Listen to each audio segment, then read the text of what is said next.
Abra a sua Bíblia no livro de Eclesiastes, no capítulo de número 12, a partir do verso 1. Salmos, Provérbios, Eclesiastes, ali mais ou menos no meio da Bíblia.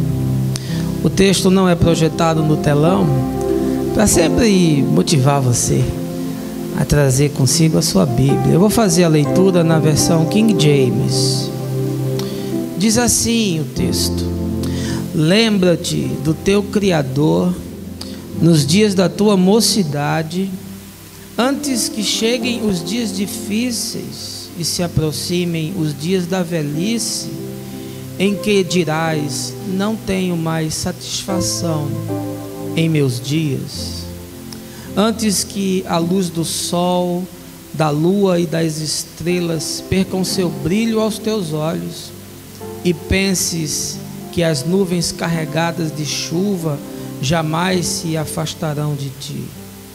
Quando os guardas da casa caminharem trêmulos e os homens fortes andarem encurvados, quando cessar o trabalho diário dos moedores, por já serem poucos, e os olhos pelas janelas enxergarem apenas sombras e figuras turvas, quando as portas da rua se fecharem, quando o ruído do moinho diminuir muito e te despertares com o simples canto dos pássaros, mas o som de todas as canções te parecer fraco e distante, quando temeres a altura e te aterrorizares com os perigos das ruas, quando florir a amendoeira, o gafanhoto se transformar em um grande peso e perderes o gosto por quase tudo, então é tempo de o ser humano se recolher à sua morada eterna e os pranteadores caminharem pelas ruas chorando a tua partida. Sim, com certeza, lembra-te de Deus antes que se rompa o cordão de prata ou se quebre a taça de ouro, antes que o cântaro se despedace junto à fonte e a roda se quebre junto ao poço, o pó retorne à terra de onde veio e o espírito volte a Deus que o concedeu. Que absurdo, que futilidade! Tudo é ilusão, vaidade, exclama o sábio e finaliza: nada faz sentido, tudo é inútil. Que o Senhor nos traga sempre consolação pela sua palavra e a aplique a nossa vida, pacifique os nossos dias. Você lembra daquele tempo? Eu tinha estrelas nos olhos e um jeito de herói. Era mais forte e veloz que qualquer mocinho de cowboy. Uma das frases da canção Sapato Velho, você deve conhecer, um clássico do grupo Roupa Nova. Deixe eu lhe fazer uma pergunta: você tem medo de envelhecer?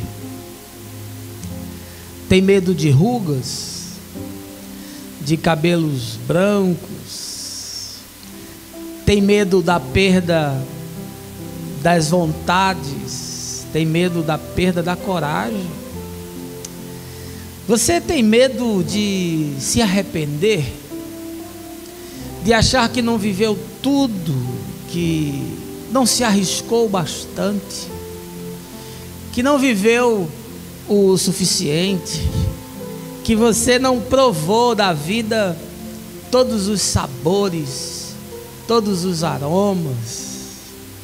Nessa canção, um certo alguém, já idoso, relembra as proezas de um tempo que já não existe e afirma assim, sem pudores: água da fonte, cansei de beber para não envelhecer. Ah, que coisa boa seria se nós pudéssemos achar essa fonte, beber assim um elixir milagroso, fazer uma alquimia que pudesse evitar com que a velhice chegasse. E eu tenho observado nas minhas andanças que o medo de envelhecer é um medo muito comum. É o medo de dias cinzentos, de olhos pesados, é o medo da solidão, de que a mesa fique vazia, a casa fique vazia e a alma fique vazia. E eu tenho encontrado muita gente jovem com medo de envelhecer, e eu tenho encontrado muitos velhos querendo voltar a ser jovens novamente.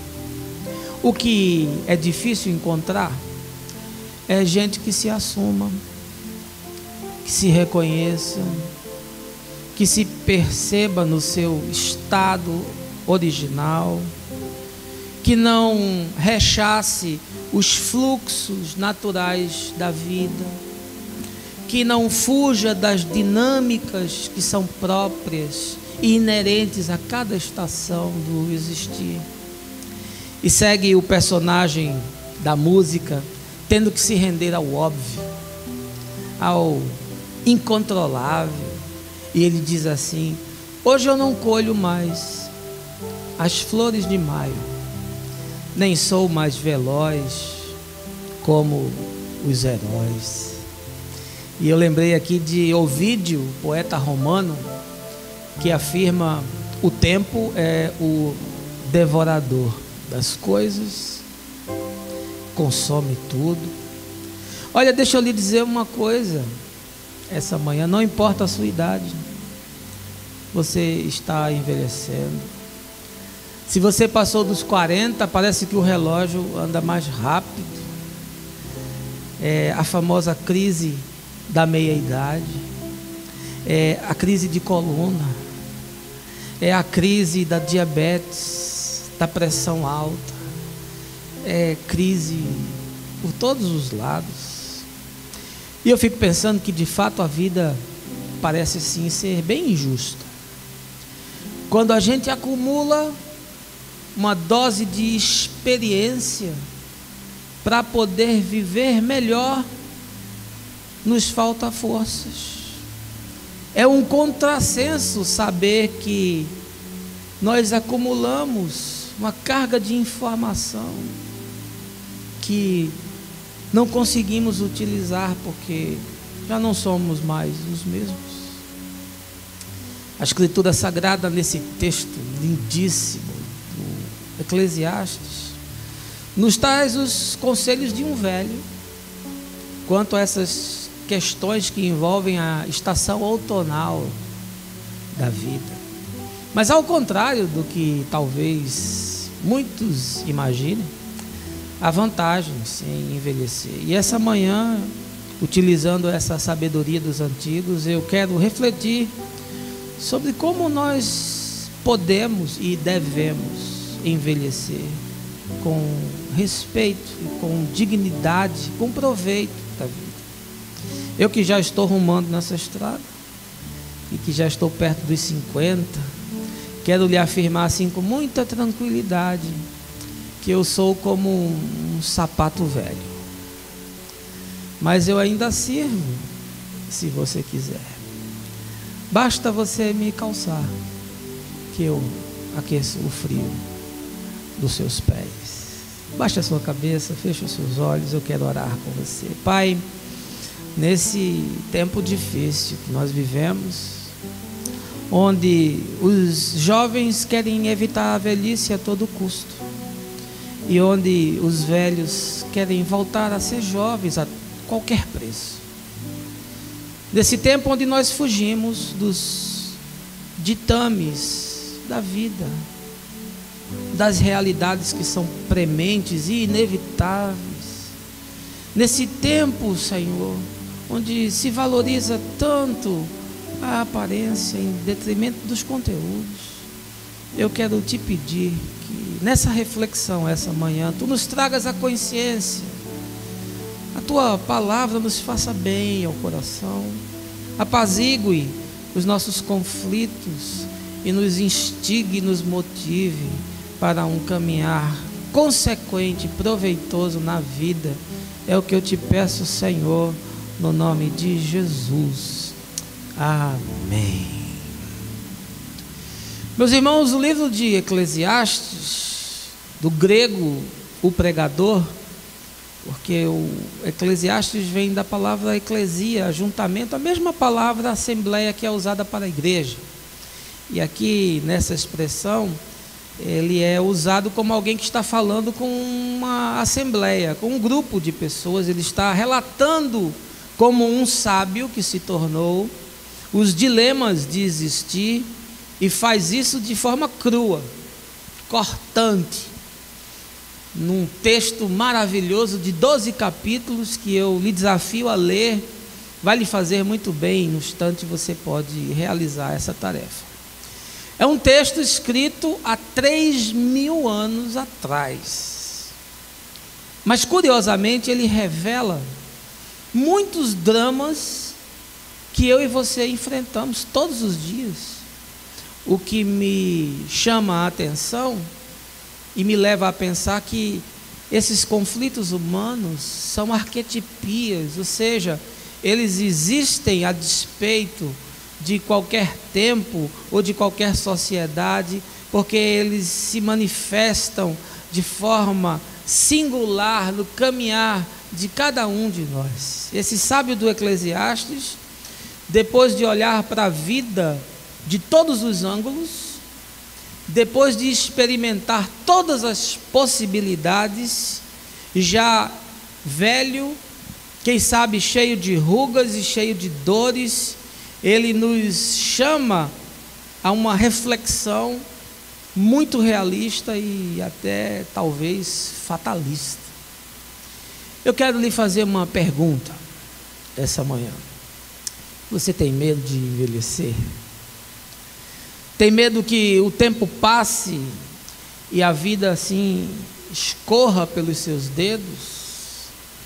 E que no final desse trilho você encontre apenas silêncio e solidão? Você tem medo de ser desprezado como um sapato velho? De ser esquecido? De ser largado num canto? De ser trocado? Nessa descrição de Salomão, envelhecer é trágico. Para o rei de Israel, essa última parada é marcada por perdas, por impossibilidades e por muitas limitações. Mas eu queria tirar desse texto talvez aquilo que você ainda não viu e esteja encoberto. E eu quero alegorizar e usar a experiência que eu tenho tido na vida para lhe mostrar que é possível sim envelhecer com propósito. É possível sim colher os frutos que foram plantados no jardim do coração, de tal forma que eles produzam paz e bem na nossa vida.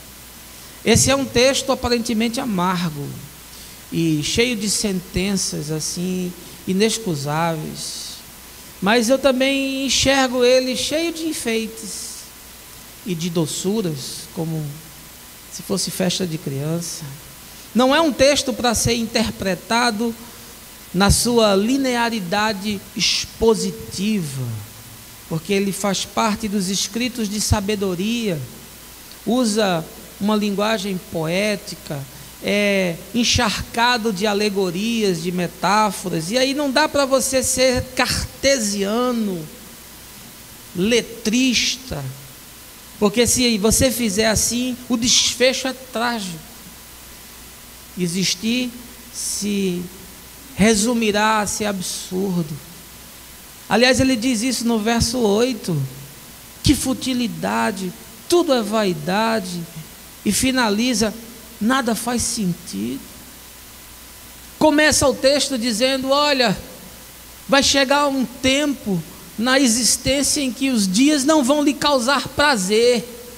Você vai acordar, mas não vai sentir alegria nem vontade de sair da cama. Se a gente for interpretar só o que está aqui nas letras, nós vamos aprender pouco e tirar muito pouco do texto. Mas eu quero lhe fazer uma pergunta essa manhã. Você tem medo de envelhecer?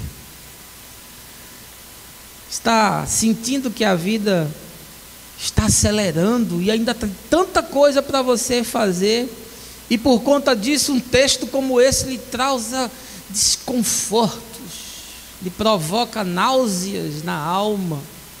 Um texto como esse lhe instiga e lhe faz pensar que a vida lá fora está lhe convidando e você precisa de alguma maneira aproveitar o tempo que lhe resta.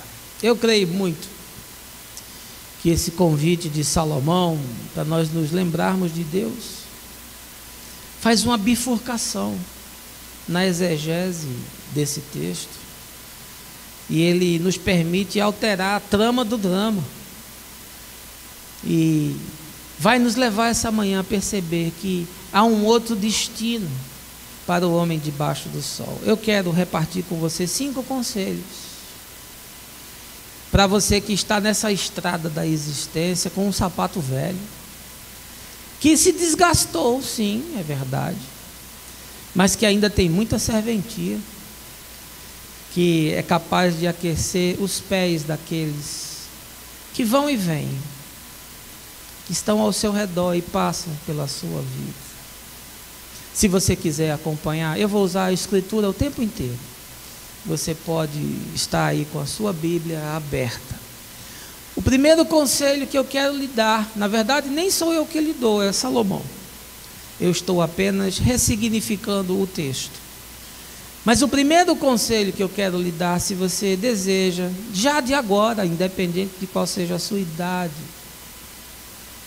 ser um investidor da velhice, se você deseja que no final da sua vida você goze de uma situação de conforto e estabilidade, de aquietação e paz, eu quero lhe recomendar, em primeiro lugar, que o maior investimento na existência é na consciência e não na aparência. Veja aí no verso de número 2, o sábio diz assim: antes que a luz do sol, da lua e das estrelas percam o seu brilho aos teus olhos, e penses que as nuvens carregadas de chuva jamais se afastarão de ti. Conselho do sábio é: lembre-se de Deus antes que os astros percam o seu esplendor, antes que a luz do sol comece a se apagar e as estrelas do firmamento percam a sua graça. Ele está usando essa alegoria dos objetos celestes para dizer: olha, há um tempo na existência em que o brilho próprio de cada pessoa começa a se extinguir. E aí ele diz: lembre-se de Deus antes que a sua beleza se vá, antes que a luz que produz o seu brilho se ofusque como o caminho natural da vida. Lembre-se de Deus. Não invista tudo na sua aparência, não se confie na sua aparência. E que tristeza, meus irmãos, nós vivermos nessa sociedade da imagem, onde as pessoas valem por aquilo que elas aparentam, onde nós investimos apenas na casca, no invólucro, na embalagem, E quando você se senta numa mesa e vai conversar com as pessoas, há uma exiguidade total de conteúdos, não há densidade na vida, é uma tristeza, porque o Big Brother está aí nos estimulando a vivermos apenas com um corpo modelado, sarado, com cabelos escovados, com silhuetas perfeitas, ainda que a nossa alma seja sintética, seja de plástico. Que desgraça! Nós repaginamos o hedonismo grego na sociedade contemporânea. Vivemos nessa cultura da exaltação do corpo, do culto à carne, e nos esquecemos de nos alimentar com conteúdos que possam perpassar pela fase em que a luz vai começar a esmaecer, em que o brilho do rosto vai começar a se extinguir. Lembre-se de Deus, diz o sábio já velho, antes que chegue esse tempo em que a força, a beleza, a energia, a vitalidade, o tônus comece a se depreciar. Lembre de Deus, firme o seu coração em valores, alimente o seu espírito de princípios, se vista de integridade, faça uma plástica no seu caráter, deixe que o bisturi da vida mude não só a sua estética, mas altere a sua ética. Não sou contra as pessoas se cuidarem, mas sou contra o culto ao corpo. As pessoas gastam fortunas para ter uma estética mais bonita, enquanto do ponto de vista ético elas se depreciam. E diz o pensador que a ética é a estética do lado de dentro. Ah, meu amigo, diz a palavra de Deus, vã é a graça, enganosa é a formosura. Capítulo 31 de Provérbios. Vã é a formosura, tudo passa. Os relâmpagos de beleza vão se extinguir, as luzes do palco vão escurecer, e quando isso acontecer, o que será de você? Escravizado a uma performance corporal que investiu tudo na aparência e perdeu o melhor da vida, que era transformar a sua consciência. Em segundo lugar, eu quero dizer para você, transliterando a mensagem de Salomão e a reeditando para o nosso tempo, que quando as realizações cessarem, a sabedoria será tudo o que lhe restará. Veja aí no verso de número 3. Quando os guardas da casa caminharem trêmulos, e os homens fortes andarem encurvados, quando cessar o trabalho diário dos moedores, por já serem poucos, e os olhos que olham pelas janelas enxergarem apenas sombras e figuras. A riqueza do texto nos dá asas. Fala dos guardas da casa, olha, os guardas da casa, os teus braços. E depois fala dos membros do corpo que sustentam, que dão equilíbrio, que nos permite ir e vir. Diz que esses membros vão sofrer um desgaste, vão andar encurvados, já não conseguem suportar o peso. No meu caso, inclusive, isso já é verdade. Eu estou fazendo regime porque sinto que o peso precisa ser menor. A estrutura não foi projetada para essa silhueta atual. E diz mais que a nossa capacidade de realizar, de empreender, de construir, de sonhar, de ir além, de transformar ideias no real, ele diz: olha, isso vai diminuir. A força dos seus braços, a agilidade das suas pernas, a visão dos seus olhos, isso tudo vai diminuir. Por isso, meu querido, quando as realizações da vida cessarem, quando você não for capaz de construir, quando você não for mais capaz de empreender, quando lhe faltar, quem sabe, a visão e a percepção de verificar oportunidades novas, quando isso começar na sua vida a enfraquecer, a única coisa que vai lhe restar é a sabedoria que você guardou no seu coração. As realizações humanas passam, os negócios findam, os projetos se encerram. Por isso eu quero lhe dizer essa manhã: lembre de Deus agora, hoje. Tire lições da vida, aprenda com os seus erros, enriqueça-se com a perda, tire sabedoria da dor, aproveite o tempo de luto quando ele chegar, estimule-se na crise. Sim, o poeta diz: é na queda que o rio ganha força.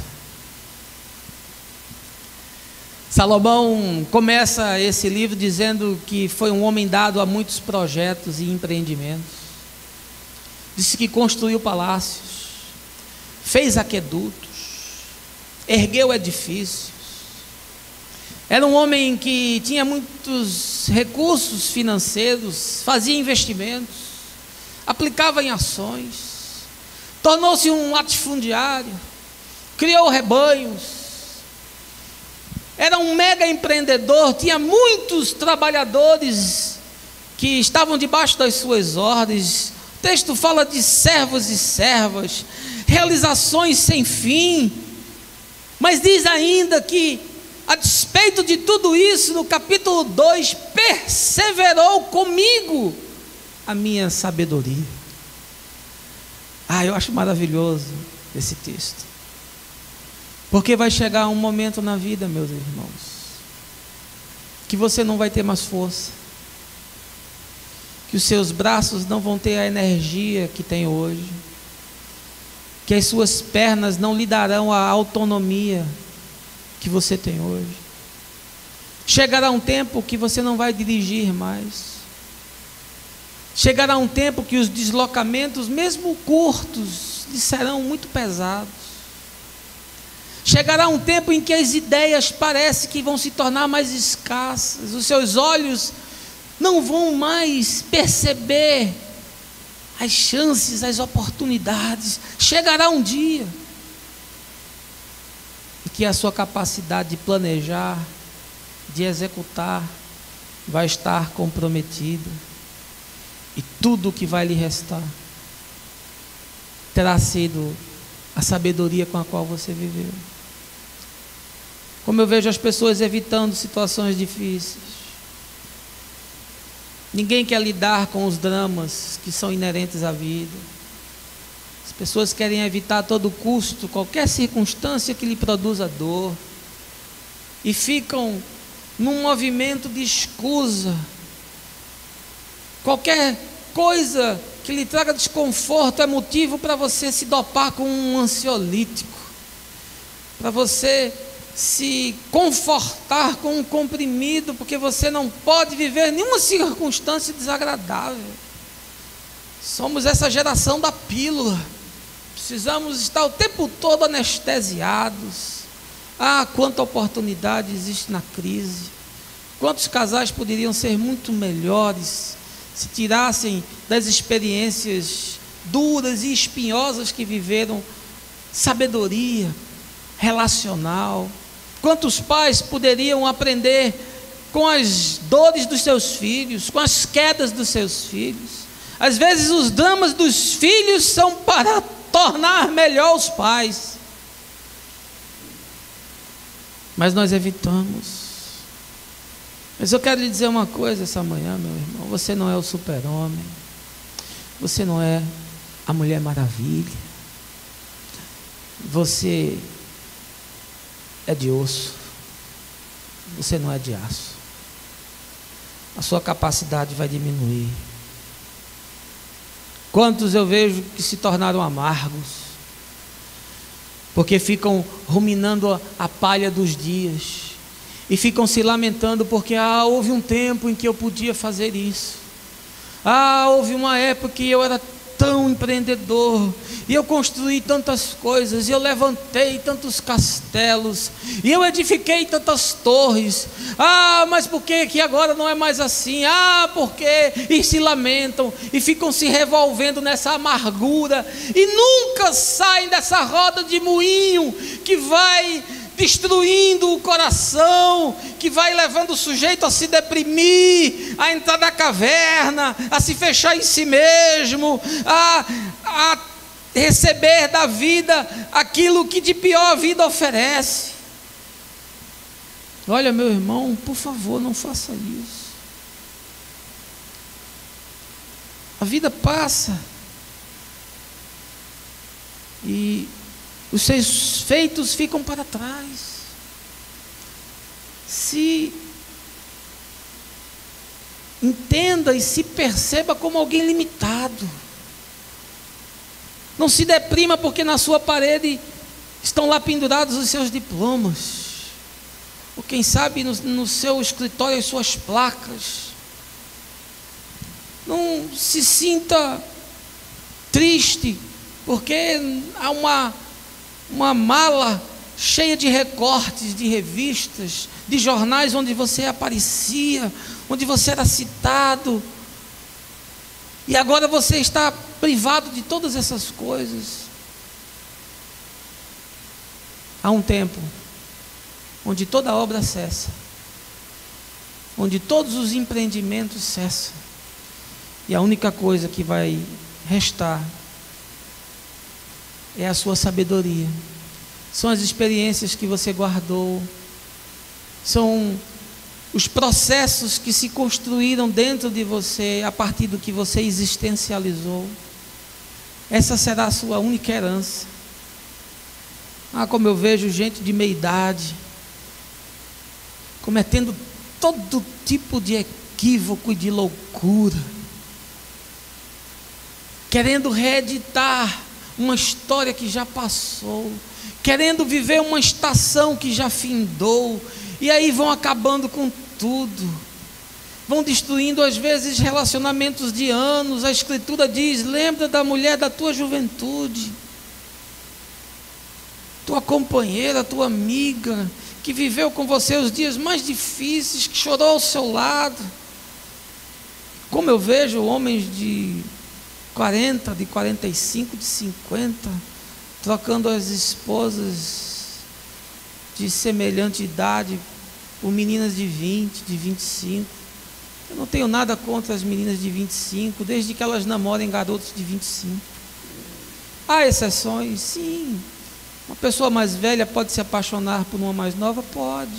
Uma mais nova pode se casar com uma mais velha? Pode. Mas as incompatibilidades serão tantas. É tão difícil encontrar pessoas que conseguem ajustar isso, porque um vai demandar do outro aquilo que ele não viveu ainda, que ele não experimentou, que ele não sabe o que dizer, ele não consegue se colocar, ele não sabe se posicionar, porque aquele tempo para ele ainda não chegou, ou em algumas situações aquele tempo já passou. Eu gosto muito quando o apóstolo Paulo diz: combati o bom combate, completei a carreira e guardei a fé. Paulo disse assim: olha, no tempo de trabalhar eu trabalhei, no tempo de empreender eu empreendi, no tempo de lutar eu lutei, mas chegou um tempo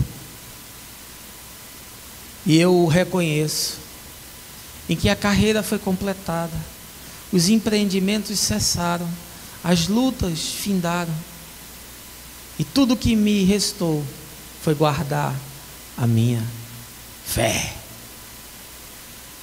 Guarde a sabedoria que a vida produziu em você, porque ao final será tudo o que lhe restará. Em terceiro lugar, meus amigos, minhas amigas, meus irmãos, eu quero lhe dizer que quando a vida chegar na derradeira estação, esteja com o seu coração pacificado. Veja aí o verso de número 4. Quando as portas da rua se fecharem, quando o ruído do moinho diminuir muito, e te despertares com o simples canto dos pássaros, mas o som de todas as canções te parecer fraco. Olha, eu quero lhe afirmar algo, que há duas coisas que você vai perder paulatinamente, vão perecer. É a sua capacidade de falar e a sua capacidade de ouvir. Esses sentidos, eles vão se embotando com o tempo. E é isso que o sábio diz aqui: as portas da rua é justamente a fala, é a sua capacidade de discursar, de argumentar, de colocar as suas opiniões, de explicitar as suas razões, de expor a sua lógica. E também quando ele fala da diminuição das percepções da música, ele está dizendo que a nossa capacidade de ouvir vai também se restringindo. Nós vamos perder essas habilidades. E nessa hora, quando você já não for tão sagaz e tão astuto, tão corajoso nas suas posições, e quando também você não tiver tanta capacidade de ouvir, de entender, para poder se reposicionar e para poder articular e para poder defender os seus pontos de vista, é necessário, quando esse tempo chegar na vida, lembre-se de Deus, para que o seu coração esteja pacificado, porque essa estação, ela vai acontecer. E talvez quando ela chegar, você não esteja preparado. Ainda haja muitos conflitos dentro de você. Ainda haja muitas inquietações dentro de você. E você não serenou ainda. As suas lutas, que são mais profundas, mais aguerridas, ainda não foram debeladas. Você não está em paz. E a velhice é um tempo que nos convida à paz, a serenar, a quietar. O sábio já idoso é aquele que olha para as coisas com reverência, com paciência, com espírito manso, quebrantado. Olha, eu nem me tornei um velho ainda, estou no caminho, mas eu não tenho mais os mesmos impulsos que eu tinha quando eu era novo. A vida já me ensinou a ser mais paciente, às vezes aceitar circunstâncias que eu gostaria de interferir com um braço de ferro. Como executivo de mercado, eu me tornei muito mais paciente. Aprendi a aguardar os desfechos das coisas. E que nem sempre a nossa capacidade de nos colocarmos, de argumentarmos e de entendermos as posições dos outros para contra-atacarmos será a melhor escolha, a melhor alternativa. Há guerras que não valem a pena ser experimentadas.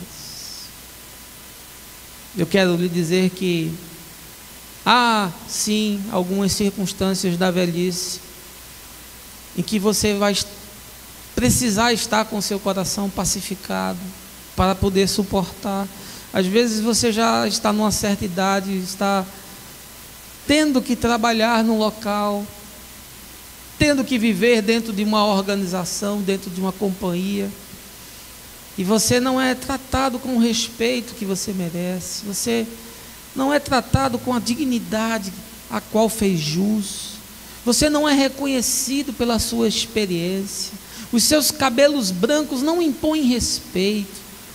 Aqueles que acabaram de sair da universidade, cheios de ideias, com conceitos mais modernos, com experiências diferentes das suas, ágeis na computação, habilidosos em relacionamentos virtuais, e você se sente limitado, travado, porque a sua capacidade de falar, de convencer, de ouvir, de processar já não é mais a mesma. Olha, preciso é que você esteja com seu coração pacificado, senão você vai viver de amarguras e ressentimentos. Às vezes já em idade avançada na vida a gente fica dependendo de um filho, da ajuda de um filho. Os meus pais, quando ficaram velhos, precisaram da minha ajuda financeira, ajuda emocional, presença física, e eu soube ser filho e soube honrar tudo que eles fizeram por mim, mas nem sempre isso acontece.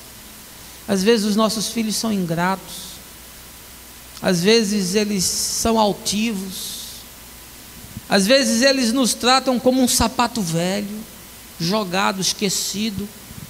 Há filhos que colocam os seus pais idosos num depósito humano, numa casa, num abrigo de velhos, sem nenhuma condição de existência, onde o ambiente por si só já é insalubre, e você fica sem a capacidade de se levantar contra aquilo, de argumentar, de expor, de defender o seu ponto de vista, de confrontar,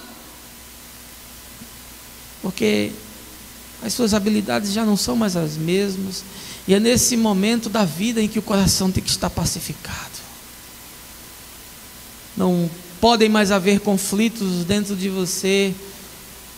Você deverá ter plantado no coração coisas boas, porque senão você se tornará uma usina de amarguras, destilando fel para todos os lados, vai se tornar um cactus ambulante, espinhando todos aqueles que se aproximarem de você. Às vezes as situações são limitantes financeiros, são irresoluções familiares, há tantas e tantas circunstâncias que exigiriam de você uma posição, uma argumentação, uma defesa do ponto de vista, mas você já não tem mais isso. É preciso estar com o coração pacificado. Portanto, se você tem pendências, resolva. Não aguarde, não deixe para depois. Se você tem que perdoar, perdoe. Se você tem que liberar, libere. Se é preciso perder para ganhar, perca. Contanto que você siga em paz, e que essa paz se torne perene, e que essa paz regue tudo aquilo que você plantar na vida, e que produza flores de esperança e de alegria ao depois, porque será trágico você envelhecer em guerra, e quando você olhar para dentro só existirem conflitos e situações irresolvidas e pendências. Em quarto lugar, meu irmão, eu quero lhe dizer, a partir da análise do texto de Salomão, que uma alma saciada de bem pode sobreviver sem os apetites próprios da juventude. Veja aí o verso de número 5. Quando temeres a altura e te aterrorizares com os perigos das ruas, quando florir a amendoeira, o gafanhoto se transformar em um grande peso e perderes o gosto por quase tudo, então é tempo de o ser humano se recolher à sua morada eterna e os pranteadores caminharem pelas ruas chorando a tua partida. Olha, uma alma saciada de bem pode sobreviver aos apetites próprios da juventude.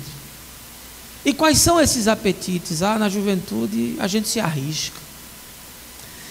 Na juventude a gente quer desafios, a gente quer o novo, a gente quer atender às pulsões do corpo, da alma, a gente quer aventura, a gente quer adrenalina, a gente quer coisas inusitadas. Na juventude a gente tem apetite para tudo, mas o texto diz que vai chegar um tempo em que você vai ter medo de altura, não vai dar mais para pular de bungee jump. Vai chegar um tempo que você vai ter medo de sair de casa, os perigos da rua vão te apavorar, você vai ter medo de descer sozinho no elevador, você não vai ter mais a coragem de tirar o seu carro da garagem para enfrentar o trânsito perverso de uma grande cidade. Vai chegar um tempo em que coisas que hoje despertam teu interesse vão tornar ao contrário, vão te dar ojeriza, você vai temer. Sim, esse tempo vai chegar. Vai chegar um tempo que você não vai ter mais a mesma libido de hoje. Aqueles que construírem seus casamentos como máquinas eróticas sexuais, desportistas do sexo. O sujeito chega para mim e me conta as suas proezas, e eu fico pensando, chegará um tempo em que tu não serás mais esse atleta de hoje, e a face da tua esposa o denunciará. E aí, se não construires uma relação que vá para além da cama, estarás morto, fadado à desgraça.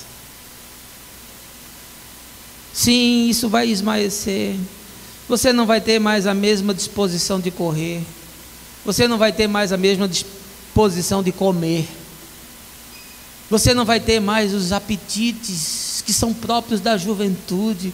Por isso, eu quero lhe dizer, meu irmão, que só uma alma saciada é capaz de sobreviver a esses impulsos que são próprios das épocas da vida, da primavera da existência, porque senão você vai ficar cheio de inquietações, você vai querer fazer o que já não é mais possível, você vai se lamentar, porque você vai olhar para a vida e vai ver que o tempo passou, e vai sentir que você não viveu.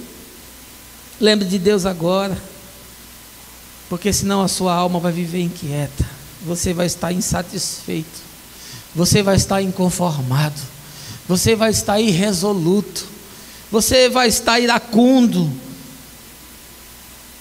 não vai ter uma saciedade de vida dentro de você. E o texto diz que os pranteadores vão estar ao redor, você vai estar sempre sendo seguido por essa sombra de morte, por gente que fica urubuzando, né? São os maldizentes, os blasfemadores. A alma não se sacia com coisas, mas a alma se sacia com valores. Você quer chegar na velhice e os seus apetites naturais de um tempo estarem todos satisfeitos? Eu vou lhe dar uma dica: seja solidário ao outro, seja complacente ao outro, discirna o outro, perceba o outro, seja humano, reparta o que você tem com alegria, dê de si mesmo. Quanto mais você se esvazia de si, mais você se enche de Deus. É repartindo, é dividindo, é se identificando com o sofrimento daquele que está ao seu lado, que você vai conseguir que os seus apetites estejam sendo satisfeitos, porque você vai olhar para trás e vai ter uma história, e você vai dizer: eu me gastei, eu me dei, eu me entreguei à vida e a tudo que me veio, e sobretudo eu me entreguei na tarefa de ser solidário, de ser humano, de ser generoso, de ser amigo, de ser esteio, de ser abrigo para o meu próximo. Por isso Jesus diz: dai, e dá-se-vos-á. Dê, não ajunte tudo para si, não seja egoísta ao ponto de não poder repartir nada com ninguém, e juntar tudo nos celeiros do seu coração. E Jesus, na parábola de Lucas, analisando a vida de um homem que procede dessa maneira, diz: louco, vão te pedir hoje a tua alma, e o que você ajuntou será para quem? Qual foi o propósito disso tudo? Não permita que esse tempo chegue na sua vida onde você vai ter medo de fazer as coisas, onde o que é alto vai lhe assustar, onde as coisas que você fazia com tanta alegria já não serão mais possíveis, e você vai continuar com uma fome que não se sacia com nada a não ser com a terra da sepultura. Os apetites da vida, os desejos da vida precisam ser harmonizados dentro de você, porque senão, meu irmão, você vai viver eternamente insatisfeito. E em último lugar, eu quero lhe dizer que os ciclos da vida, eles são ininterruptos. Portanto, procure sempre discernir onde você está. Veja aí versos de número 6 e 7. Sim, com certeza, lembra-te de Deus antes que se rompa o cordão de prata, ou se quebre a taça de ouro, antes que o cântaro se despedace junto à fonte, e a roda se quebre junto ao poço, e o pó retorne à terra de onde veio, e o espírito volte a Deus que o concedeu.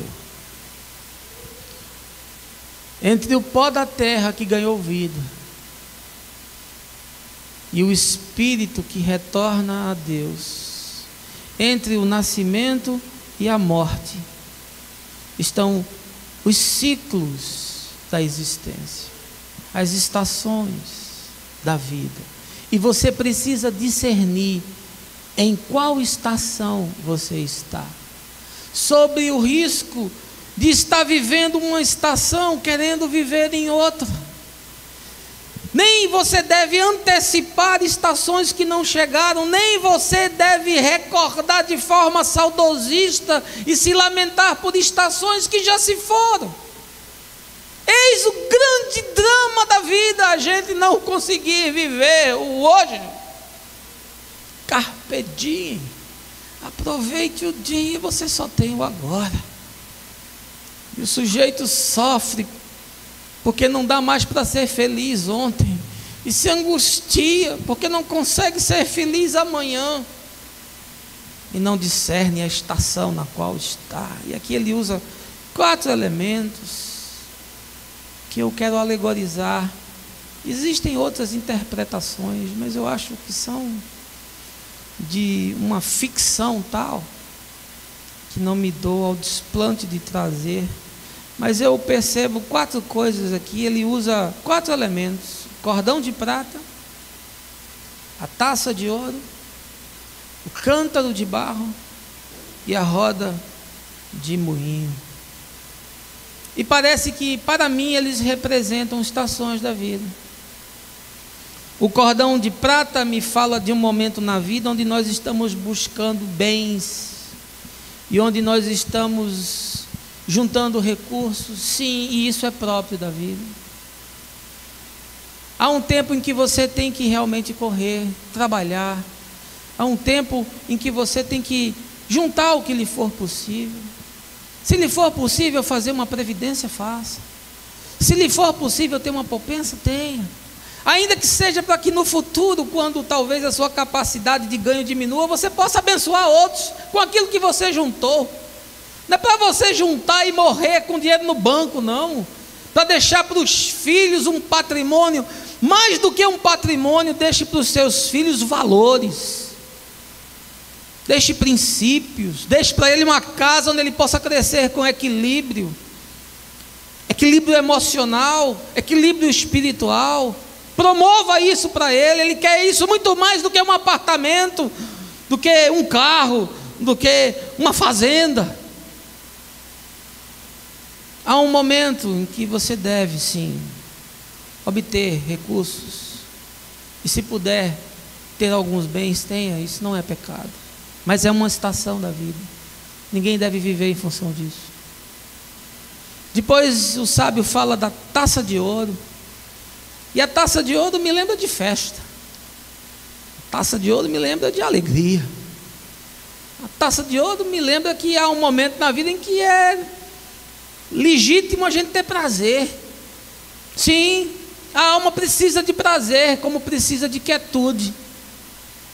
Portanto, é legítimo que numa estação da sua vida você busque alegria, busque, celebre, sorria, vá à festa, ande por onde o seu coração desejar, diz o próprio sábio de Salomão, um pouquinho antes, aqui no capítulo 11. Mas saiba que todos os caminhos escolhidos trazem as suas próprias consequências. Quando a estação da alegria e da festa e dos prazeres chegar, aviva com reverência, aviva com discernimento.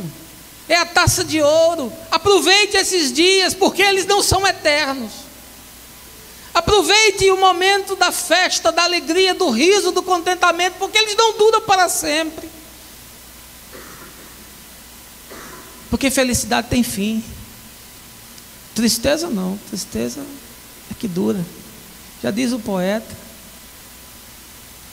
Mas esses momentos às vezes são estações sazonais. Aproveite, celebre quando eles acontecerem.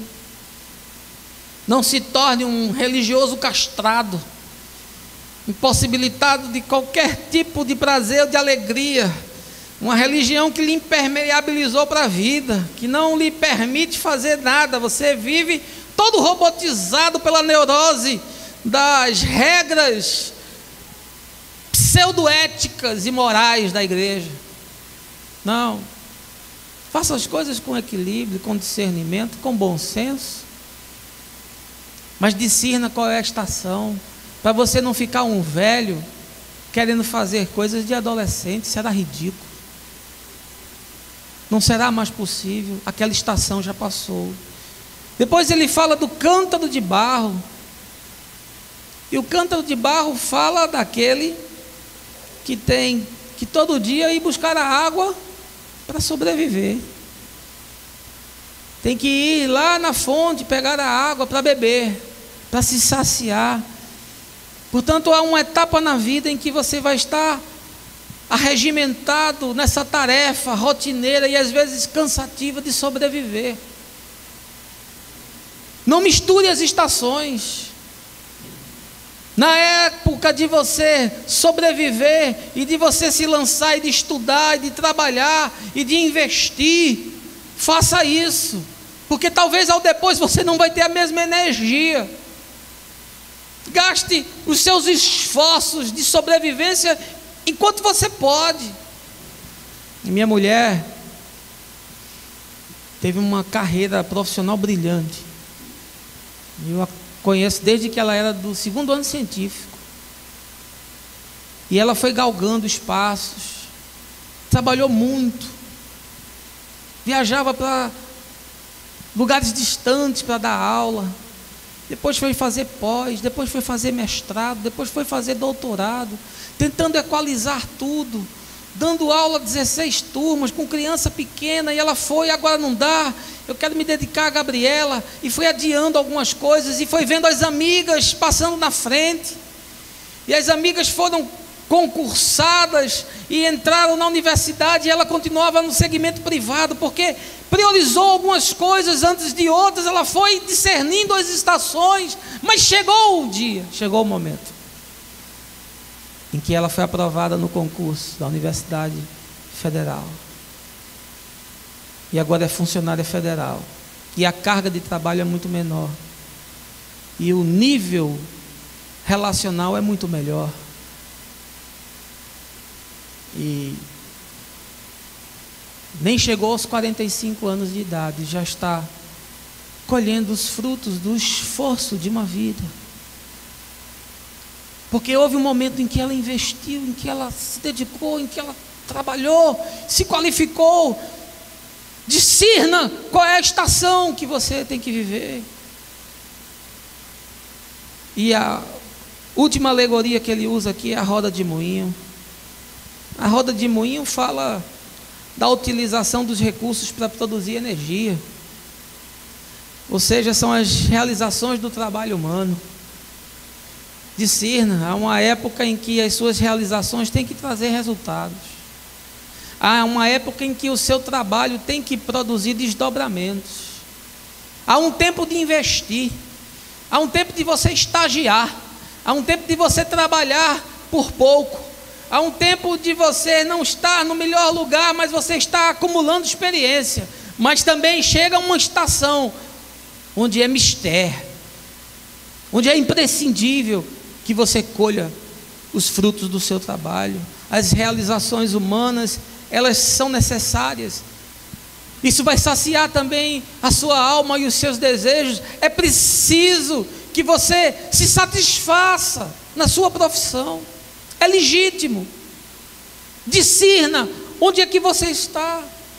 Perceba quais são os ciclos da vida, porque eles são ininterruptos. E uma vez findado um ciclo, começará um ciclo novo.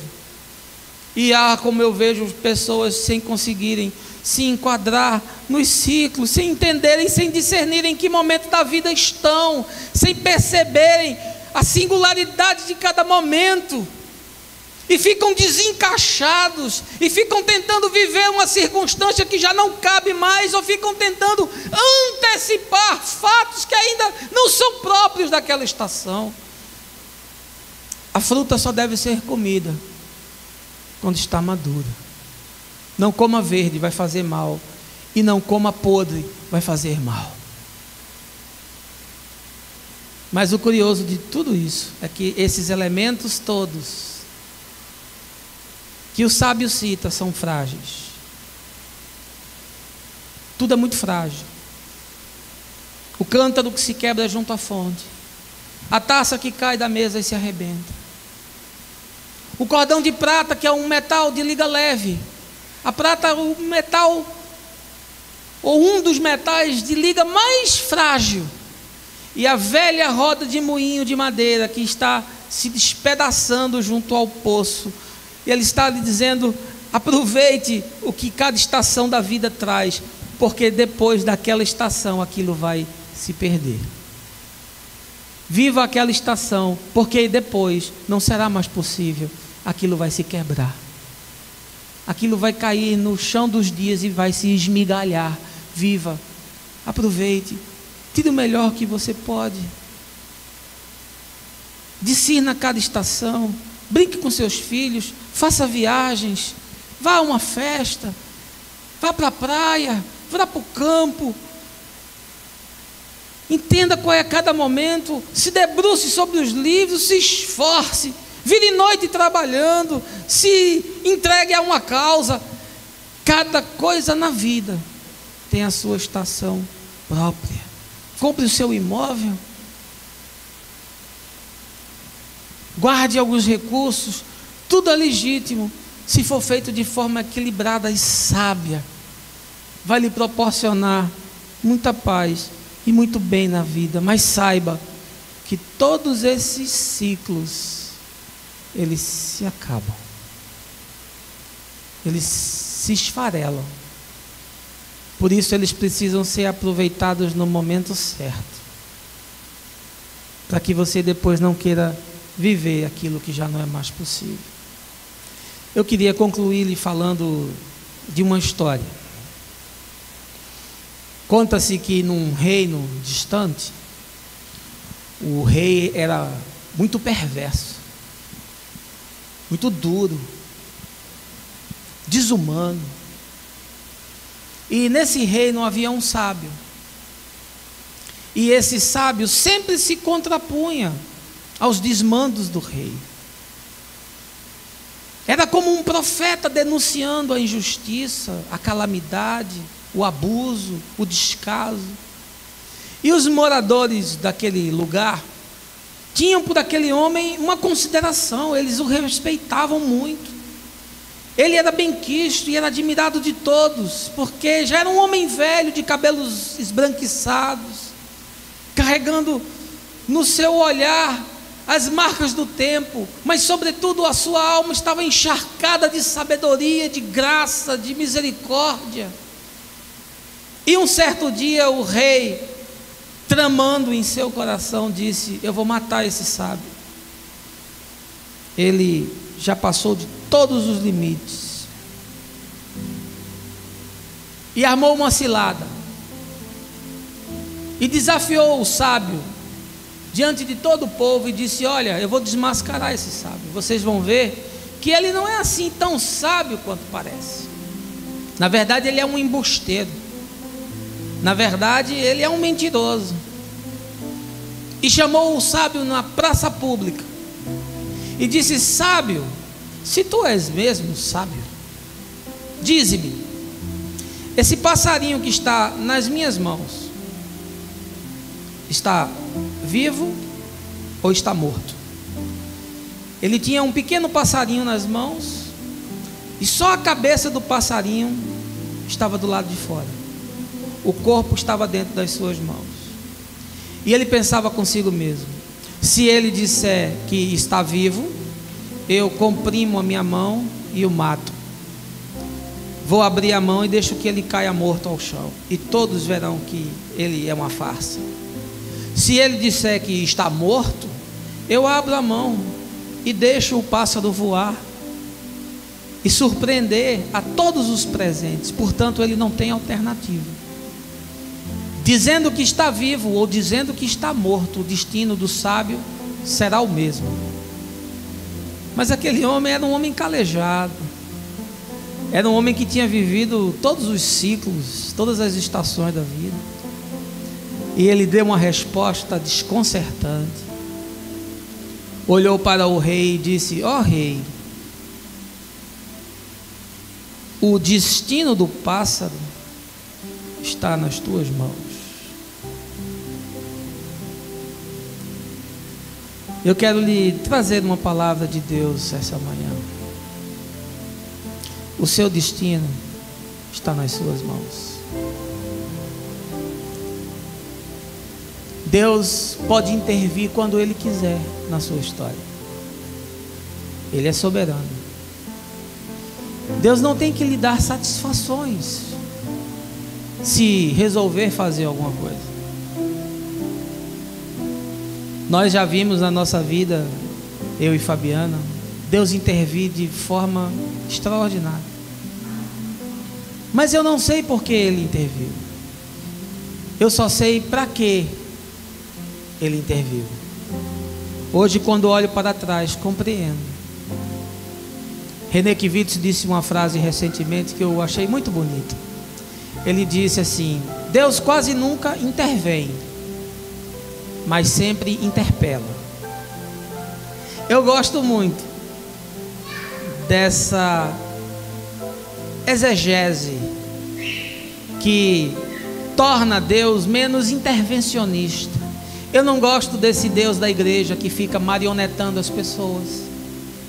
Eu não gosto dessa divindade invasiva, normativa, determinista, dessa teologia do inusitado que se cumpre em função dos humores de Deus. Não gosto desse predeterminismo, porque eu entendo que Deus nos permite fazer as nossas escolhas e vivermos com as consequências delas. O teu destino essa manhã está nas tuas mãos. Mas eu quero lhe fazer uma pergunta. Você tem medo de envelhecer? Você tem medo de terminar os seus dias com a sua alma encharcada de amarguras, de arrependimentos, cheio de cicatrizes que foram feitas pela vida, ruminando aquilo que não aconteceu, rodando essa roda de moinho que nunca para? Ah, se você tem essa inquietação, eu quero lhe dizer: invista mais na consciência e menos na aparência. Quando as suas realizações cessarem, só a sabedoria vai lhe restar. Se a sua vida chegar na última estação, o melhor de tudo será ter um coração pacificado. E ainda melhor do que isso é que uma alma saciada de paz e de bem, e que se importa e que se relaciona e serve ao outro, vai ter resolvido os apetites que são próprios da juventude. Mas aprenda a discernir qual é o ciclo da vida em que você está, para não antecipar nada e para não se arrepender daquilo que já foi. Hoje eu ponho diante de você a vida e a morte, a paz, a graça, a misericórdia, ou a angústia, a inquietação, o medo e a amargura. Escolha bem, para que os seus dias possam, mesmo na estação outonal, produzir muita alegria e muita satisfação, de tal forma que você morra velho, farto de dias, mas que persevere com você a sua fé. Esse é o meu desejo, essa é a minha palavra essa manhã. Que Deus lhe abençoe, que o Senhor o encha de sabedoria, que a paz do Senhor entre no seu coração e alcance aos da sua casa, que você seja enriquecido pela palavra e que saia agora para viver uma espiritualidade consequente. Que o Senhor te abençoe e te guarde, te faça resplandecer como luzeiro no mundo. Esse é o desejo do meu coração, no nome de Jesus. Amém.